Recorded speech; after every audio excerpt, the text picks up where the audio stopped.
Bienvenidos a un episodio más de nuestro podcast Entre Contadores. Hoy tenemos el gusto de presentar y de promocionar un evento muy importante para nuestro instituto y para toda la membresía, para toda la comunidad contable que se dedica a los impuestos y que quieren interesarse o se van a interesar o están por entrar al mundo de los impuestos internacionales. El diplomado precisamente de ese tema de impuestos internacionales. Nos acompañan en esta ocasión tres grandes personalidades y con gran experiencia en este tema. Fidencio Pérez Acosta, nuestro vicepresidente de actividades fiscales. Fidencio, bienvenido. Muchas gracias, Humberto. Gracias por la invitación y gracias también por la oportunidad que nos das para expresarnos a través de este podcast y poder mandarles un mensaje importante a la membresía. También está con nosotros, o estará con nosotros en un momento, Javier Torres Coppel, que es el organizador, la principal persona que nos va a informar sobre la logística, sobre el contenido, la importancia, el peso que tiene este diplomado para nuestra comunidad. Y también tenemos a Daniel Fuentes Hernández, especialista en impuestos internacionales, quien nos va a ilustrar sobre un tema que, aparte de hablar sobre los temas generales del diplomado, vamos a hablar sobre un tema específico. Un tema bastante relevante que quizá a muchos nos dé miedo, ¿no? Porque parece ser muy complejo, que son los impuestos internacionales. Sin embargo, y ellos nos van a dar la tranquilidad que no es precisamente eso, ¿no? Es un tema que sí es digerible, que sí lo podemos entender los contadores, cualquier contador lo podemos entender, y el diplomado pues nos va a ayudar para eso. Ustedes que han estado en este tema, Daniel, tú que has estado en el tema de impuestos internacionales, ¿qué fue lo primero que te llamó la atención de este tema, de estos impuestos internacionales, para que te interesaras y te metieras aquí con esa profundidad que ahora ya tienes? Claro que sí. Primero, bueno, muchas gracias, Humberto, por la invitación y también por las personas que están detrás de este diplomado. Digo, el caso de Fidencio, el caso de Javier y pues al instituto agradecer primero. Es un gusto y un privilegio compartir de estos temas para esparcirlos en la membresía, ¿no? Y bueno, respecto a tu pregunta, fíjate que fue un tema desde que estuve estudiando por ahí los últimos semestres en la universidad, como la mayoría de los colegas, estudiando, trabajando al mismo tiempo. Y en su momento me surgió una pregunta que es, oye, ¿la ley del impuesto sobre la renta en particular será una invención de los legisladores en México o de alguna manera vendrá un impacto como de armonizar el ICR porque la idea viene de otro lado? Y como estudiante universitario en aquel momento buscaba por ahí en buscadores de internet los que había en aquel entonces que no tenían tanta potencia como los de ahora y no encontraba la respuesta. Y trataba de buscar impuestos internacionales en la legislación de Estados Unidos. No encontraba la respuesta y fue hasta años después que pues en una de las firmas que trabajaba pues resulta que empiezan a haber transacciones internacionales y empiezo a ver, la legislación mexicana se parece con la del otro país y empiezo como que a decir, esto está medio armonizado y desde ahí el ámbito de comparativo, que de hecho es una materia también como tal en este tema de impuestos internacionales, el ámbito comparativo de cómo es en México y cómo es el mismo transacción, cómo se trata en otra jurisdicción, fue lo que me atrajo, ese ámbito comparativo y desde ahí para adelante le empecé a dar al estudio de esta materia. Sí, no, está interesante. Sí. Fide, ¿tú qué nos cuentas de esto? Sí, mira, en mi caso fue algo, por así verlo, como de casualidad, ¿no? O sea, cuando yo trabajé en un tiempo como auditor, o sea, estaba trabajando en una firma y me tocaba ver luego operaciones con extranjeros y me llamaba la atención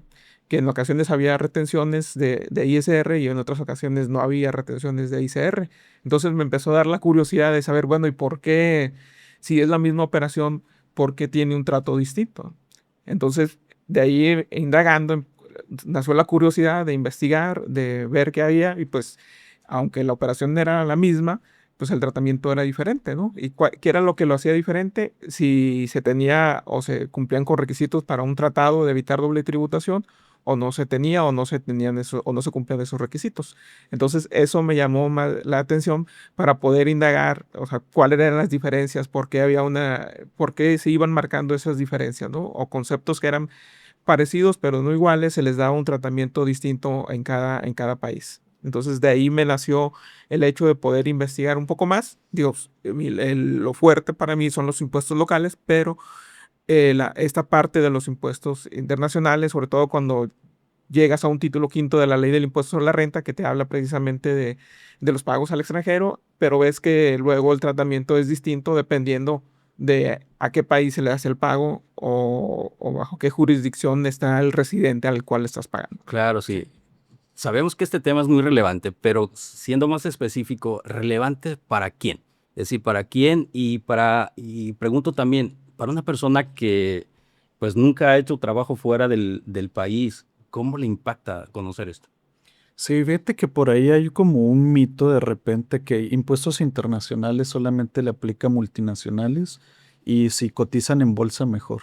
Obviamente a ellos les aplica, pero realmente todas las empresas, independientemente del tamaño, a veces me ha tocado ver pymes, empresas medianas, empresas grandes, todo el espectro de tamaños de la industria, por lo menos tienen un proveedor que pagarle al extranjero, ¿no? Inclusive, por ejemplo, ahora para efectos de dar a conocer su producto, a veces se hace pago para publicitarlo por medio de redes sociales, ¿no? Y esas redes sociales, por ejemplo, están con su residencia fiscal en una jurisdicción fuera de México. Entonces, absolutamente todos de repente nos topamos con la realidad de realizar un pago al extranjero. Y desde ese momento ya estás viendo impuestos internacionales, porque cualquier pago implicaría, es muy probable que implique una tasa de retención conforme a la ley de ICR que conocemos, y por otro lado, empezar a aplicar tratados para bajar la tasa de retención. Entonces, yo diría que es absolutamente para todos. Cuando empiezas a ver tu proveeduría, te topas con uno, ya es. O por ejemplo, el otro caso, supongamos que ahora que mucho trabajo remoto y todo, supongamos que alguien consigue empleo como persona física en una empresa extranjera, pero home office desde México. Eso ya implica totalmente impuestos internacionales, porque la pregunta es, ¿dónde la van a retener?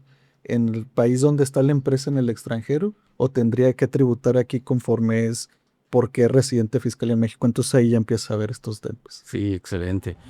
Y Fide, en el tema de, para entender mejor, como poniendo un ejemplo más sencillo, yo sé que aunque nos dediquemos, como en mi caso también, a la parte local, pues también nos enfrentamos a situaciones que tienen que ver con el extranjero. Cuando pagamos una factura, como decías, oye, ¿le hago retención? ¿No le hago retención? O cuando un trabajador recibe ingresos, aunque radica aquí y recibe ingresos, dice, oye, pues no está obligado él a que le retengan. Entonces, ¿qué tiene que hacer él por disposición local o por disposición internacional? Son temas que pues sí, nos impactan, quieras o no.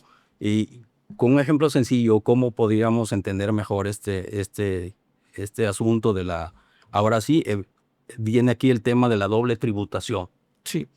Bueno, mira, y esto viene algo a colación de lo que comentaba Daniel, y es que, por ejemplo, ahorita el mundo ha sido tan globalizado de que, hablando precisamente del home office, ¿no? Muchas veces pensamos que los impuestos internacionales nada más aplican a grandes corporativos, ¿no? Sin embargo, puede ser que, digo, a raíz de la pandemia se dio mucho el trabajo en home office, incluso se dio luego posterior de que personas decían, ¿sabes qué? Como ya me permiten trabajar 100% home office, pues sabes que a mí me nació una oportunidad y me voy a vivir a Europa, ¿no? Al cabo que yo puedo trabajar desde manera remota desde allá, porque todo el trabajo lo hago en línea y lo subo a los portales y ahí se va a ir. Entonces, en ese momento, al momento de ya cambiarse de residencia fiscal, pues ya implica impuestos internacionales, no solamente para el trabajador como tal, sino para la empresa que le va a pagar su salario, porque le va a pagar su salario y él va a estar residiendo en el extranjero. Entonces, ese es un ejemplo muy clásico y muy sencillo de que la persona que está trabajando como tal, como asalariado, y se va a vivir a otro país para seguir prestando su servicio, pero de manera remota, ¿no? Entonces, ahí ya implica no solamente para él, como le comenté, sino también para la empresa que va a estar haciendo el pago.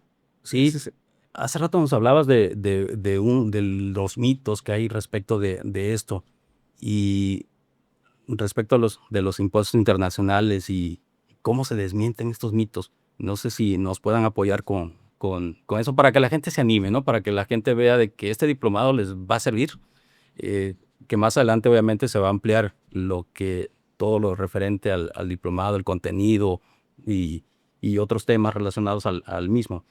Pero este mito, primero háblanos de ese mito nuevamente y cómo se puede desmentir.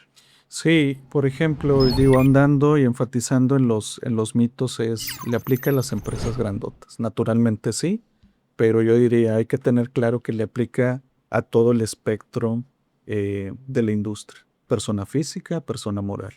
Entonces, aquí lo que diría es, primero quitarnos eso esa idea y pues el análisis se hace igual de en pago del extranjero, qué tasa de retención me aplica, tanto desde una persona física, una persona moral que tiene pocos ingresos o que es una pyme, con una multinacional que tiene presencia en varios países. Entonces, es por eso que animar a ver este tema.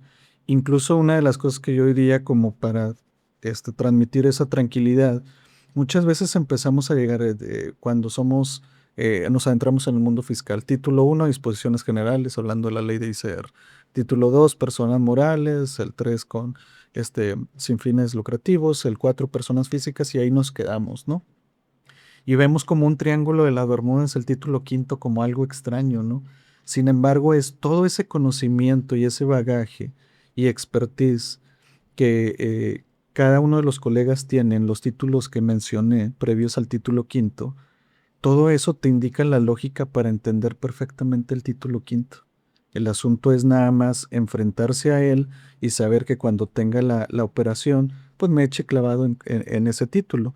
Y precisamente lo que se hablaba del diplomado, se trata de profundizar en eso, pero yo sí quiero dejar muy claro el comentario de que todo ese bagaje que cada quien tiene de especialidad en el tema fiscal, en asuntos nacionales, es más que suficiente para fortalecer y entender perfectamente el área de fiscal internacional.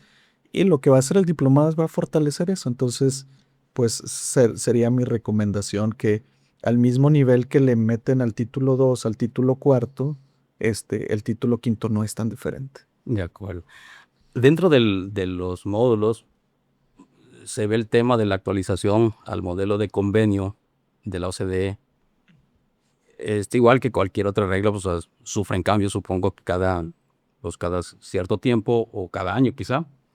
Pero antes de, primero explicar qué es este modelo de convenio, Fide, le dejamos Sí, a Daniel, sí. qué es este modelo para, como lo vamos a ver dentro del tema del diplomado, entender, porque vamos a hablar un poco más de este tema, entonces vamos a entender primero qué es el convenio. Sí, pues el modelo de convenio de la OCDE, pues yo diría, es la piedra angular, es realmente el fundamento para entender los tratados para evitar la doble tributación. La OCDE, la Organización para la Cooperación y Desarrollo Económico, junto con sus miembros, que son los países que forman parte de esta organización, dicen, vamos a sacar, como su nombre lo indica, un modelo que les sirva a los países para que cuando negocien tratados entre ellos, se basen de cómo debe de quedar el tratado bilateral. Por ejemplo, el tratado México con Reino Unido o México con Alemania, gran parte del texto de ese tratado está basado en el modelo. La OCDE te lo pone y ya los países, las autoridades competentes de los países, lo que hacen es simplemente negociar en base a ese modelo. Lo que no están de acuerdo ya sufre un poquito más de negociación, como todo en la vida, pero sustancialmente queda como este modelo lo indica, como lo publicó la OCDE. Entonces, es una piedra angular en el tema fiscal internacional y en los tratados, porque yo diría de los más de 3.500 tratados que existen en el mundo, probablemente el 80-85% de la redacción de todos esos tratados está idéntico al modelo de la OCDE. Entonces, ese es el nivel de la relevancia. Y bueno, aprovecho para comentar que en uno de los módulos se va a hablar precisamente de ver artículo por artículo del modelo de la OCDE para entender toda la red de tratados que México tiene, que son 60 tratados. Entonces, sí es una pieza bastante crucial en tema de tratados y en el ámbito fiscal internacional. Ha habido cambios al Sí, modelo. bueno, nada más aquí para Sí. complementar.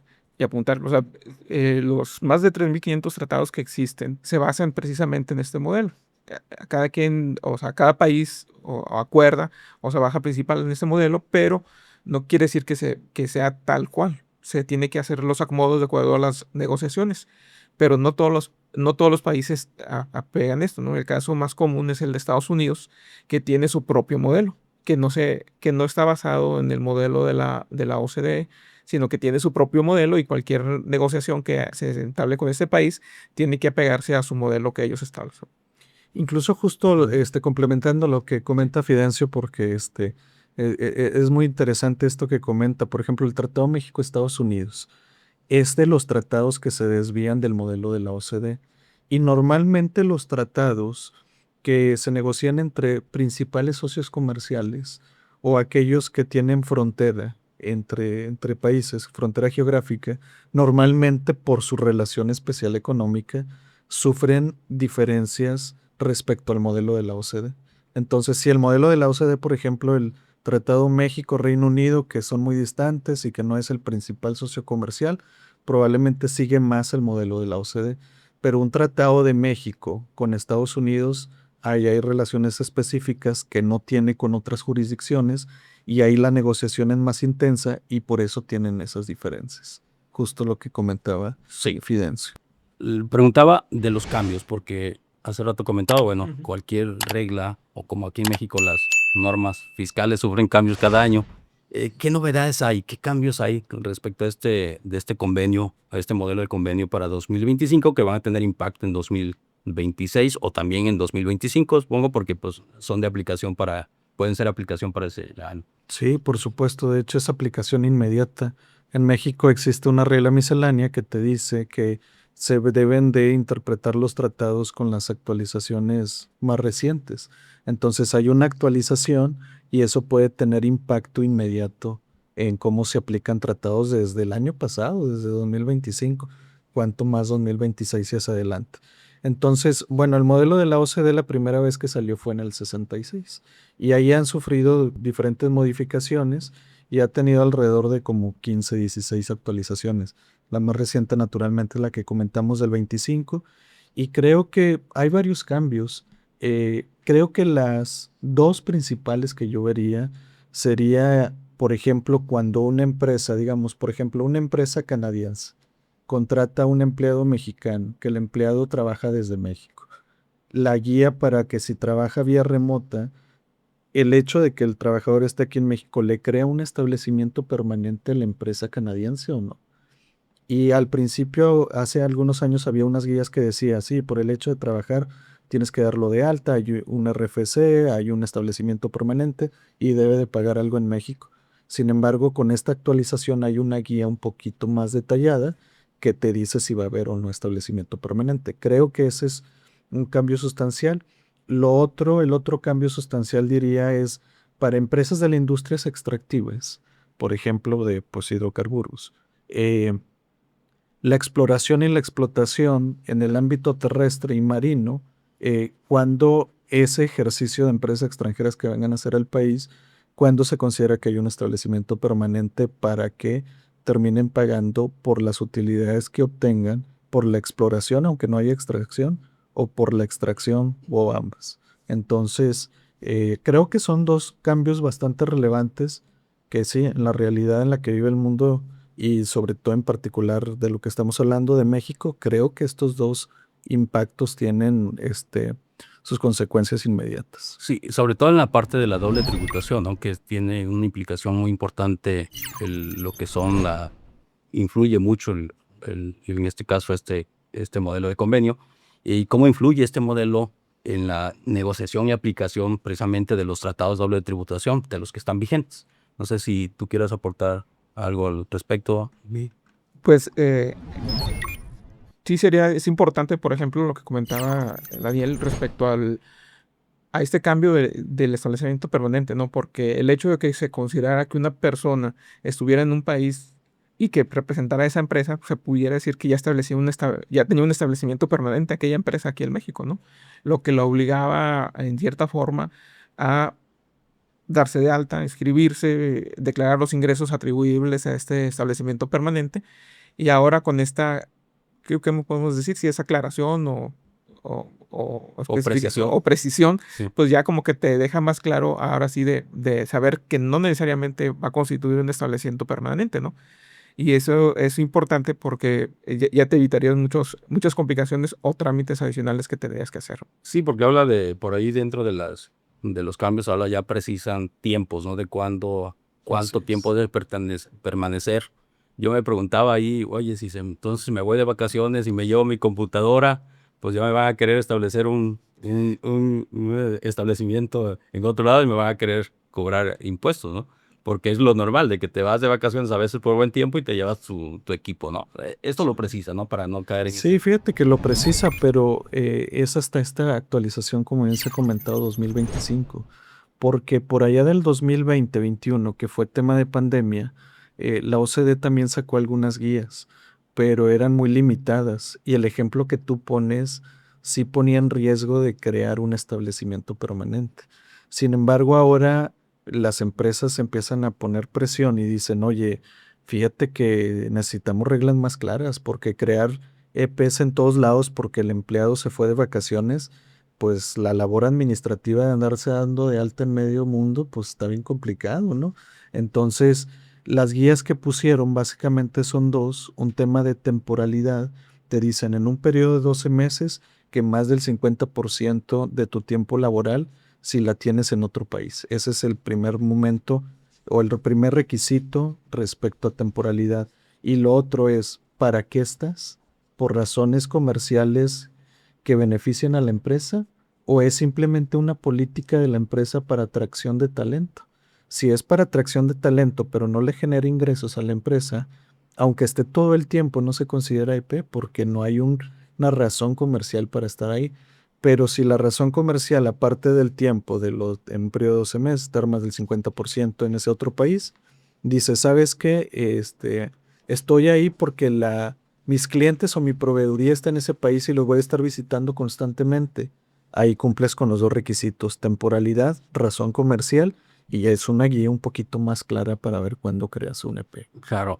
Mira, a reserva de que también tengan un punto que se nos esté pasando y que quieran reiterar, yo quisiera preguntarles algo que sí es de gran interés.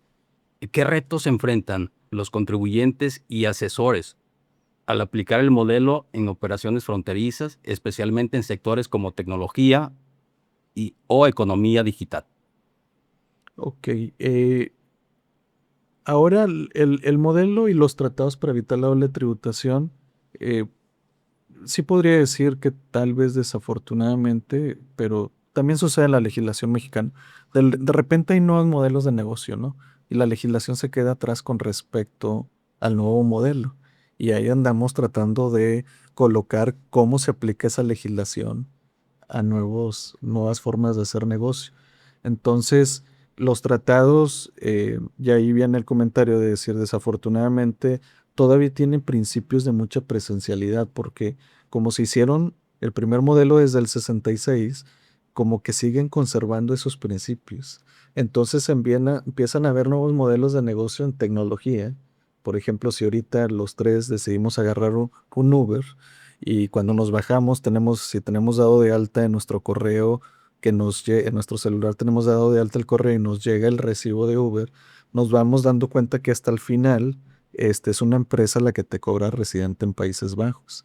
Entonces, por ejemplo, es una discusión. ¿Dónde tendría que pagar impuestos esa empresa? ¿Aquí en México, que aprovecha el mercado y aquí es donde se está utilizando el servicio? ¿O nada más está poniendo algo que es intangible, que es el sistema, y por lo tanto debe de pagar allá?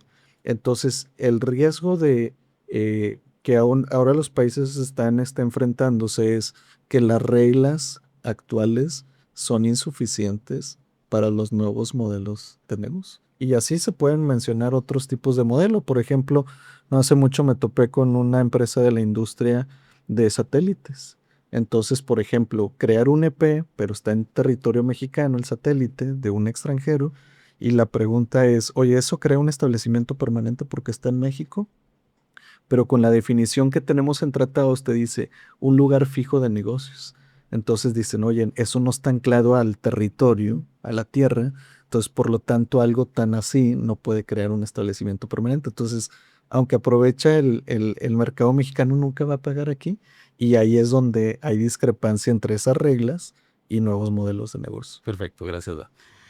Fidencio, no sé si quieras agregar algo para ir Sí. cerrando el tema o algo que se nos haya pasado, alguna pregunta que... Claro. que- Mira, como profesión, regularmente el contador va a ser el que va a recibir, como luego dicen, el balón, ¿no? Es el que primero va a recibir el balón y luego va a saber para dónde lo va a patear, ¿no? Así es. Entonces, muchas veces dejamos pasar ese tipo de operaciones con extranjeros, ¿no? Decimos, es una operación en el extranjero.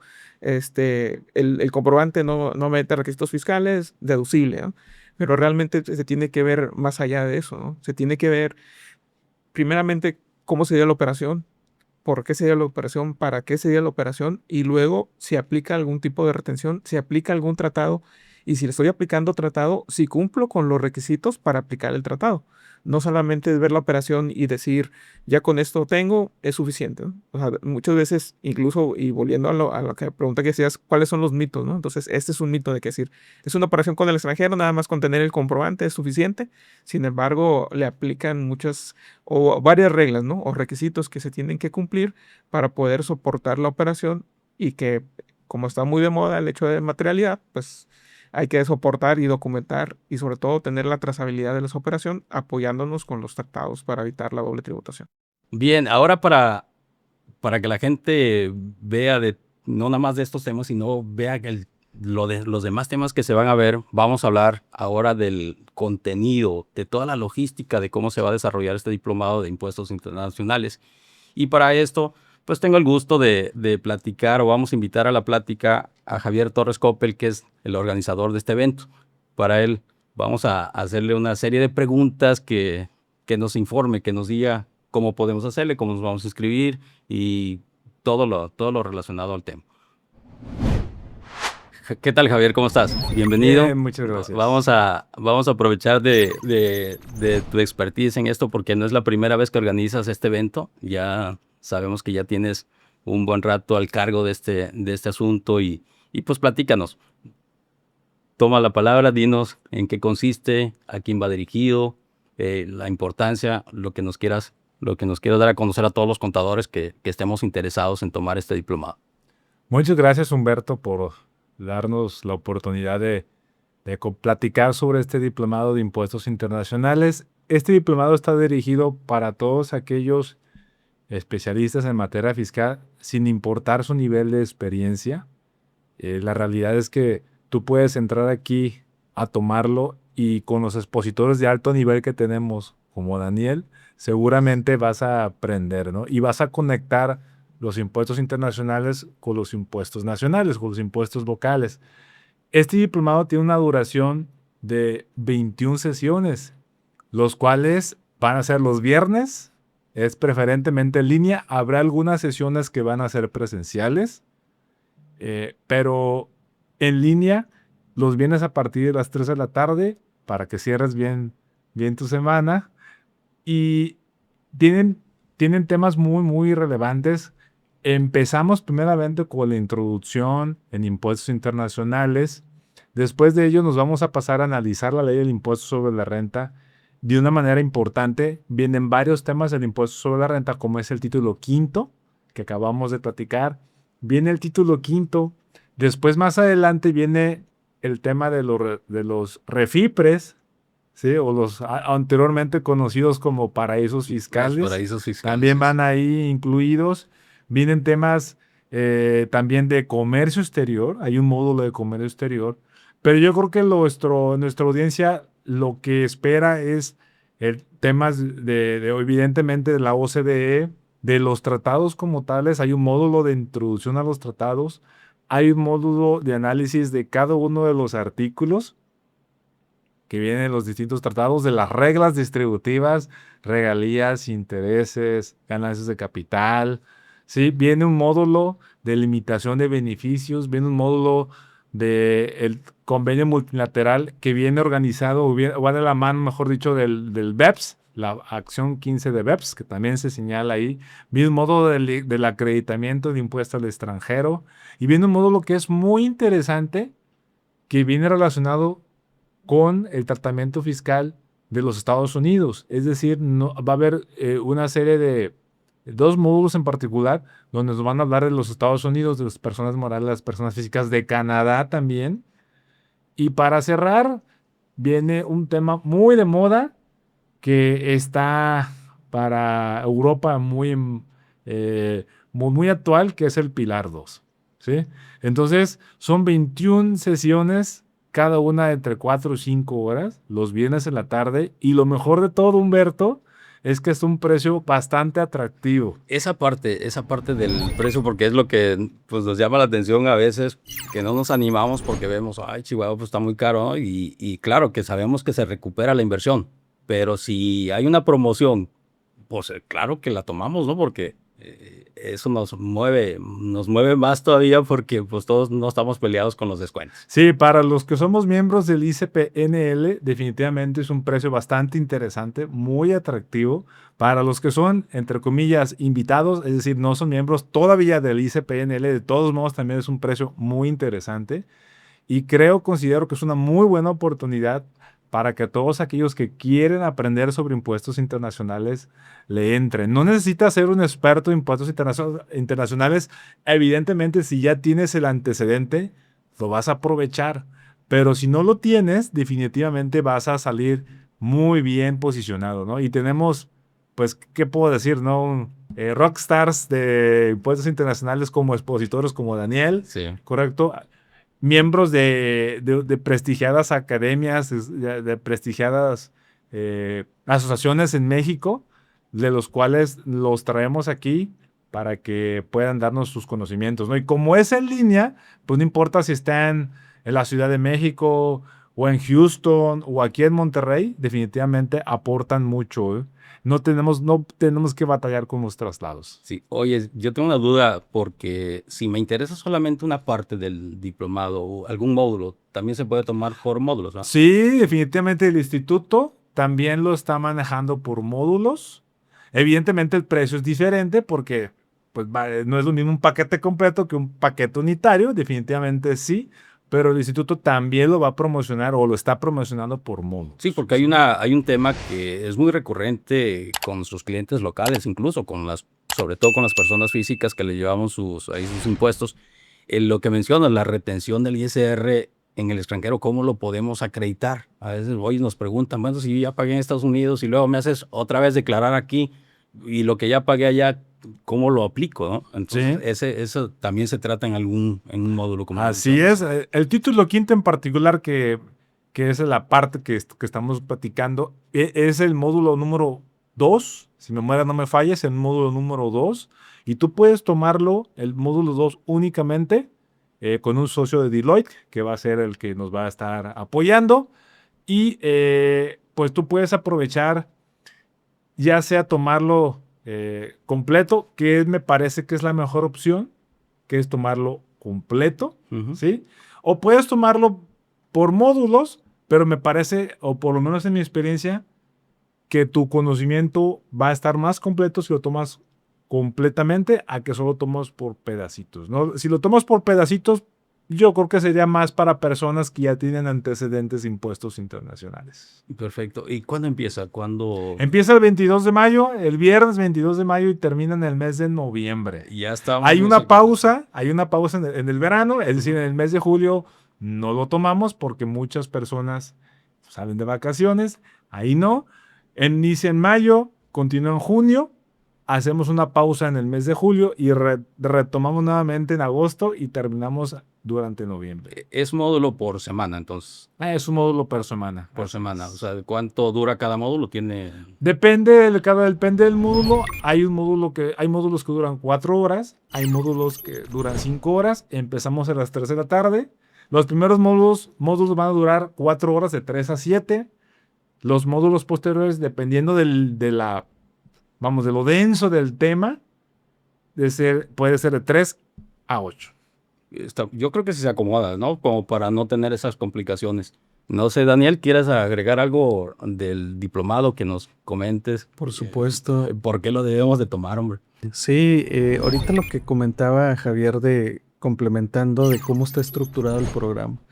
El programa está estructurado de manera que como bien comentaba Javier, si no se tiene mucha experiencia en el ámbito específico internacional, el primer módulo habla como de aspectos generales y es como una especie como de diccionario técnico que te permite familiarizarte con todos los conceptos que se van a ver en todo el resto del diplomado, ¿no?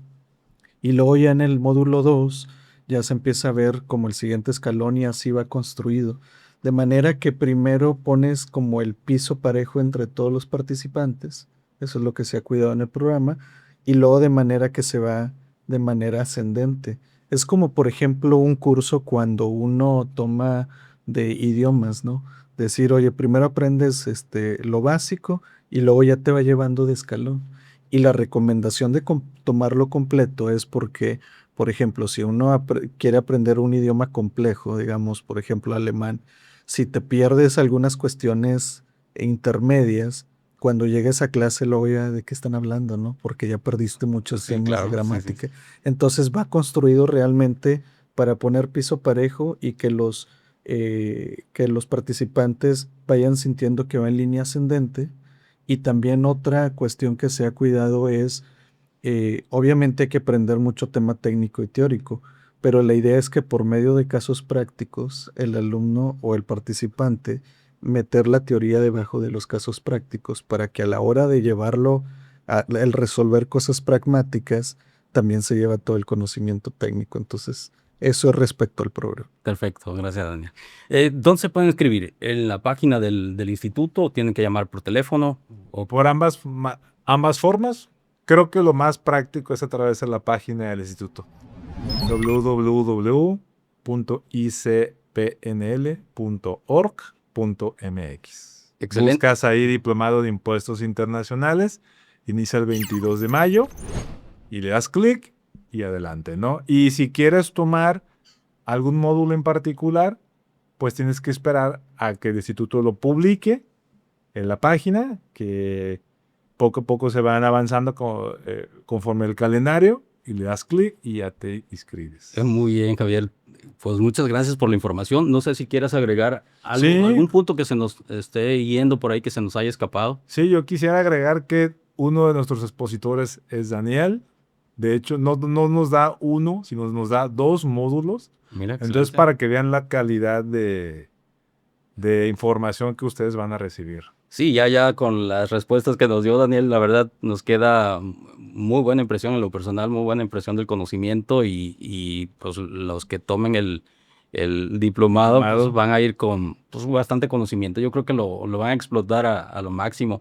Y sí vale la pena, tomen nota de esto, tomen nota de lo que se va a tratar y pues a inscribirse. Ya estamos pues aquí allá abriendo la puerta, ya va a estar para empezar.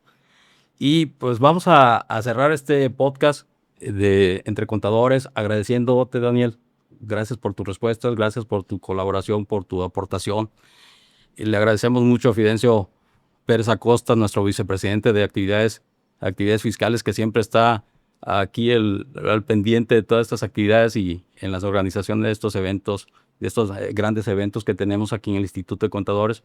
Javier, te agradecemos bastante esta información muy valiosa para que nuestros colaboradores pues se inscriban, se animen y pues los esperamos por aquí nuevamente en otra emisión más de nuestro podcast Entre Contadores.